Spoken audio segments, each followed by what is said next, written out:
ห้องเพลงนี้เพื่อเอากินหอมๆหวานๆให้ส่งพ่อแม่พี่น้องหมดทุกคนภายในและภายนอกเด้อมาเด้อพี่น้องเอ้ยมาห้องเพลงน้ำกันเด้อ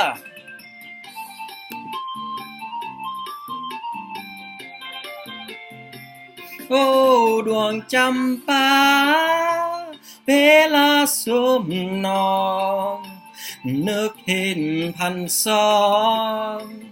มองเห็นหัวใจหาวนึกคืนใดในกินเจ้าหอมเห็นสวนดอกไม้บิดาปลูกใบตั้งแต่ด้านมาเวลางมเหงาเจ้าสวยบรรเทาเฮาให้โศกาเจ้าดวงจำปาคู่เคียงเฮามาแต่ยามน้อยกินเจ้าสำคัญติดพันหัวใจพินหน้าหากใครเพ่งไว้สวยสมยามเงาโหดมเมาจำป่าหอมรมกินเจ้า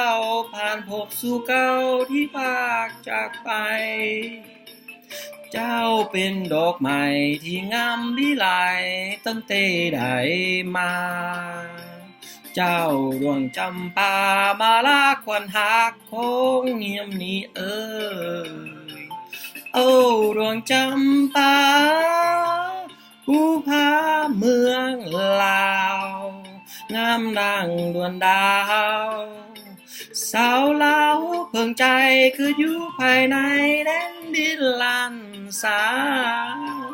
เมื่อไรพัดภาคเนรเมตจากบ้านเกิดเมืองนอนเหี่ยมจะเอาเจ้าเป็นเพื่อนหุ้มเหงาเข้าสิ้นสีวา